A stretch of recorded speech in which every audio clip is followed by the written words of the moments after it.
And you brush your shoes, stand before the mirror, and you call me hell. Hey, you got that generous guy, Grandpaw Koyote, with a big heart. It's light enough to help you fly, let alone, to float this guy away. Here's what we say. Salute to you, baby. The rockin' hearts that bring us around out of that downer, dumb, stupid-ass place we've been found, eh? Now we're coming around.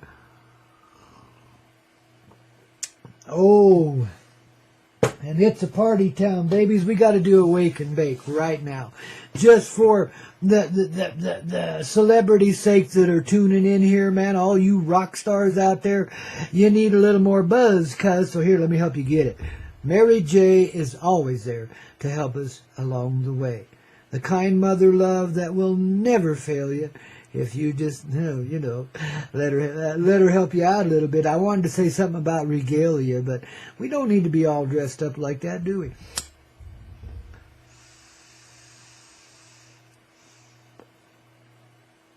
Oh my, that is so tasty. Speaking about regalia, that's the next item we're going to put on our list on the CoyoteClub.com at the gift shoppy. We're going to, allow y'all to get some, a little tiny pot leaf for your lapel or your hat or other places, where you want to wear a display, and just let everybody know that you are associated with Pope Mary Jane, and therefore you are not feeling pain, and therefore everyone else will party with you and not interfere with the process. Yeah, such a tiny little thing. It's about half an inch tall, man, maybe an inch tall. But it says so much, just like some of the tiny things in life do if you just pay attention. You've had that itch on your arse for I don't know how long, and you keep scratching it and keep complaining about it, but you don't do nothing about the itching. You don't go look and see, why is that thing itching me? It's just a fanny. I mean, what's the matter with it? Why? What? And you start to soften up and glow. You start to feel the effect, the buzz, which is an awakening awareness as to what's going on in your own little energy field, which ain't so damn little now, is it, as you expand into it? And you find that itch on your backside to be some little ride you ain't been paying attention to, some little thing you've been avoiding in your life, that's right there at the center of it, And it's always a loving thing, and it's always in the flow, so don't you worry about it. But go there and look at it. Instead of just scratching it and being on your way and mumbling to yourself about why does my bum itch, say, wow, I got a minor aggravation going on here. I better do something about that. Get back my living style, man. You betcha, see. It's all about class, clarity, dignity. But see, these things come naturally when you start to pay attention to your own energy field. See, now all this stuff we've been talking about in the world around us, these crazy cities and the cattle industry and all the rest of it, is there to get us to look at something inside of ourselves, because what's outside of ourselves is some kind of cosmic reflection of an inequity in our own perceptions inside. I know I got a funny coyote way of putting it, but something's aggravating you, just like that scratch on your backside. Now, what is it? You see, that's the question, and then you just settle down. You get out in nature if you got some time, or wherever, man. If you got to do it while you're going to the bathroom, do it. Take your time, do it. But just pay attention and flow right through it, see? Because that little scratch on your backside says, ooh, there's some little ride here that you want to pay attention to, some feeling you better let flow. Now, it's not always easy. It's simple, but it's not always easy. Because we've tricked ourselves into believing a lot of things that simply aren't true, just to avoid certain paths that we thought were too difficult for ourselves or beyond comprehension or whatever.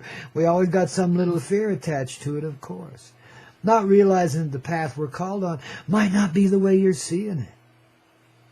Might be something completely different, of the same flow, but something different than what you know in the past.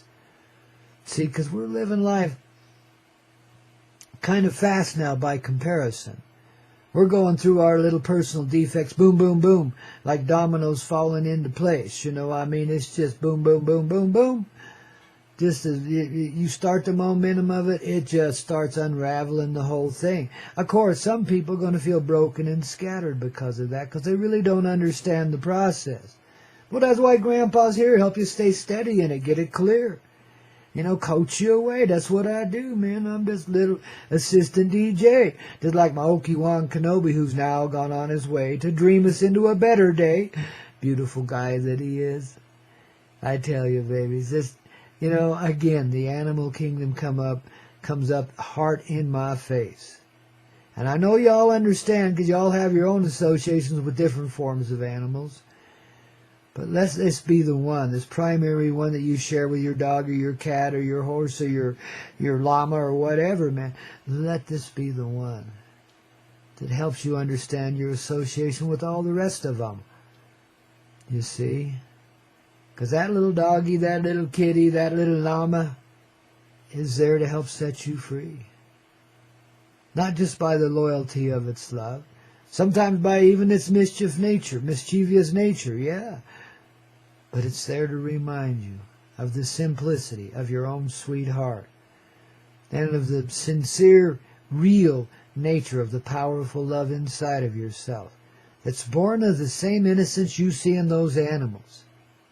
Now, they may be clever, they may be polluted by your human environment, they still are innocent in it. And they know it. And therefore they know they can get away with anything. Now, that's the message on a Wowzer Wednesday. Pay attention to your animals and know that you've gotten away with it all. And not only have you gotten away with it, in some way it's benefited you and everyone else too. Everything you've been through. Every bit of it. Maybe it just brought a little notoriety to your life or got you out of the public eyesight if you needed to be out for a while. Whatever, you know, it's just, there's always that benefit, always that blessing. But it comes automatic. The same as the behavior does. When you pay attention to your dog or your kitty or your llama or your trauma, because sometimes traumas can be pets too. We nurse them along, you know, and feed them and, you know, like, ooh, baby, ooh, I could be, ooh, nasty to the world because I got traumatized and it ain't fair. Well, of course it ain't. Who said it had to be? Every rose has its thorn. I mean, come on. I never promised you a rose garden, and when I did, I said it comes with thorns.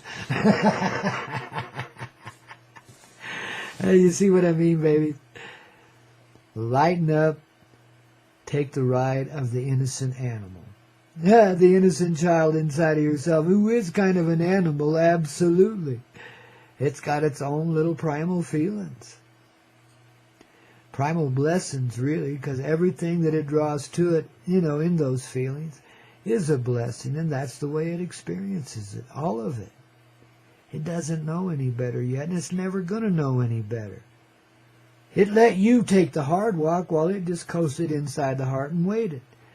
But it absorbed the energy of all that experience. And guess what? It's not traumatized.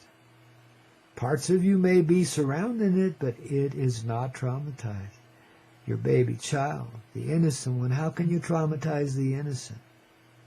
It only knows the flow of love the same way that innocent little dog or cat or llama knows.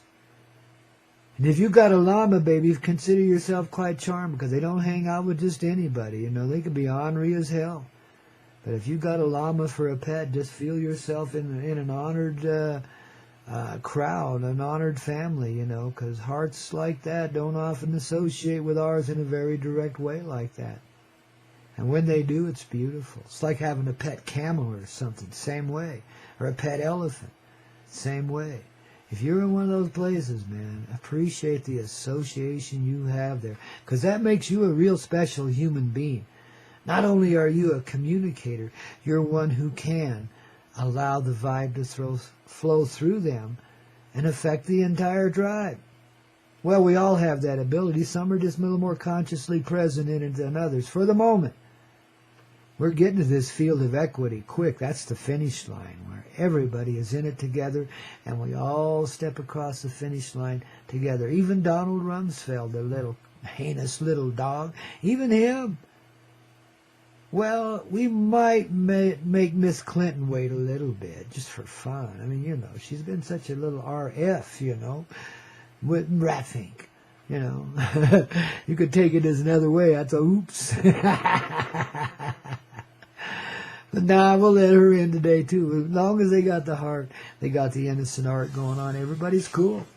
And that's how you get to the finish line. That is the equity. When we realize the simple nature of our own nature, that our animal kingdom reflects back to us and our animal associations reiterate within us. In that reflective sort of way. Isn't life beautiful? When you see everything around you as kind of a cosmic reflector, you start to understand the process a little more deeply, and you get it in a little more refined way, even though it's born of this innocent heart. It's got the ultimate wisdom. See, it's funny, we were made to think innocence. In most cultures here, we were made to think that innocence was something weak. That if you were innocent, the hounds and the ghoulies and the vultures would be on you like flies on doo-doo, man, you know. And in some cases, that proved itself in traumatic ways, and you put that rule in your heart. And it ain't true. No one can vulturize you. No one can take anything from you. When you're living in this space, you can't be traumatized. Doesn't mean you can't hurt. Just means what you feel doesn't stay. It's a moment and it's gone. Simple as that. Pure as that. This is how you let your traumas flow away. You look at them in that innocent way. And they're just there somewhere in the past, and they don't have to affect you anymore. They're done at last. You see? That's what my book, The Atomic Bum, is about, really. It's about recovery. You know, and it's a personal story told in a historic kind of way, so you can understand it's the person of humanity living that story. All of us. Your story is the same way. Each of us is an atomic presence, whether we know it or not, and perfectly capable of going off and creating the newest, clearest explosion there could ever be. It's cosmic, don't you see? But it comes from them cosmic little animals who remind ye of who you be and of how you be living. And lessons everywhere, man. This is a learning ground. This is a training ground for the human heart, which is, of course, a reflection, a replication of the mother's heart of creation. And as such, we're instruments in her divine hands and heart. That's the flow that flows through us into creation. That's her influence within us, which, of course, includes the Father energy. See, there was another thing where we really allowed ourselves to get off track. Not only did we externalize our deified nature, we turned it into a patriarchal piece of doo-doo. An authoritarian dickhead, man, you know, one that had no class at all. Wrote up 10 Commandments or 42 or whatever and said, do this or else, you know, etc. You know, I mean, you know, we externalized that and gave it a patriarchy. So the woman could feel comfort in it and the man could feel strengthening in it, but it was all bullshit. That's outside, just like the little animals do, reflects back to us what's inside of us. You don't got to look out there for it. It's everywhere. It's in everything, of course. Starts inside of you and then flows out there too. See, that's the way it works. But as part of cutting ourselves off from our realities, well, we had to put the old booger outside of ourselves and turn him into a white-bearded, ornery old man. Go kill this nation and take their women, but don't take the women from that nation when you kill them, or else. I mean, what BS? And some people still follow that flow. I mean, in a mindless sort of way, they can't be blamed. But some people still follow that because of personal beliefs imposed upon them by the culture they were born into. The resolution is in seeing all of it as a singular presence of life. Living in a warped way because it got misdirected. It forgot its innocence, and therefore it couldn't see innocence in anybody else. And therefore everyone else was guilty and an enemy, and not a friend. Though you could make friends with them, but you did so slyly, you kept your eyes open. Don't let him, above all, don't let him touch that icy cold heart. You don't want him to know there's an innocent child inside of that thing at all. They'll eat you alive. See how the fear has been built on fear, mind conditioning, mind control. It's genetic. It's become that longly implanted in us, but also there's a little magic in our genery too that can set us free in a moment. A heartbeat, a breath, not even that long. Gone, change, boom, pow. And all of our cities dissolve away, and the real cities come into play, and that's where we are playing today. You see, and all of this tragedy and sorrow and heartache and pain and, degradation floats out the window. It's not there.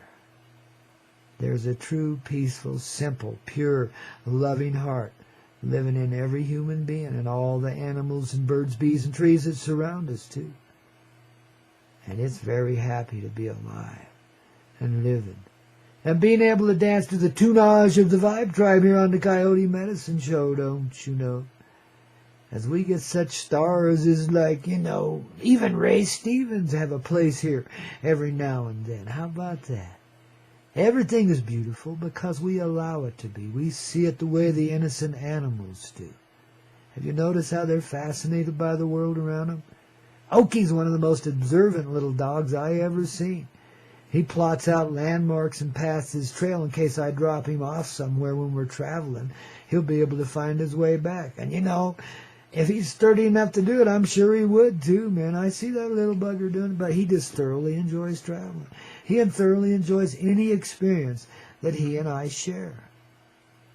He's totally dedicated in his heart to this communication between us. And see, nobody said, listen, little dog, you got to do this. This is your assignment.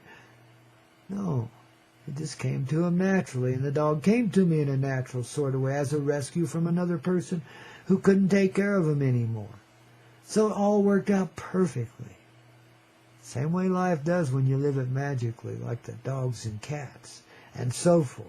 Now, I don't expect you to go around sniffing each other's butts or killing mice, etc. But just to pay attention to the simple nature of the heart in each one of us and let the animals teach us and train us back into our life. Because they have that gift to share, even cattle do.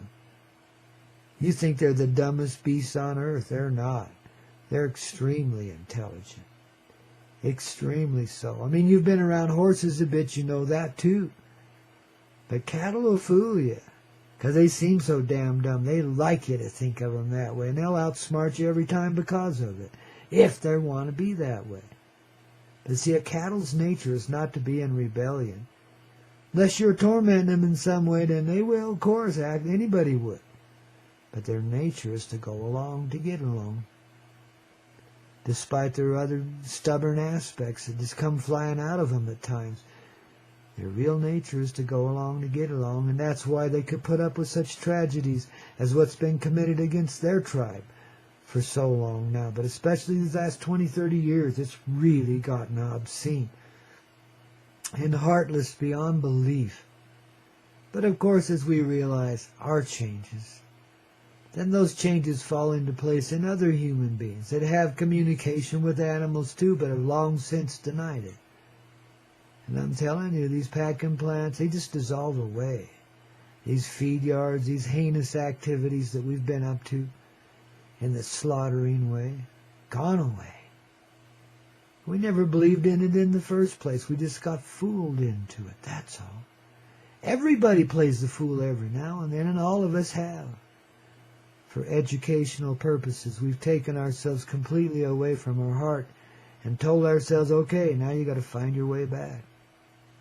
Well, it's taken many a generation to do it, but we're doing it now, and how. And as we do, we let go of our fascination with the cow. Don't have to eat of them anymore. And the cowboys and the cows be free to drift around on the prairie and be just what they want to be and do what they want to do. How about you? You gonna accept your place on the grand prairies of life too?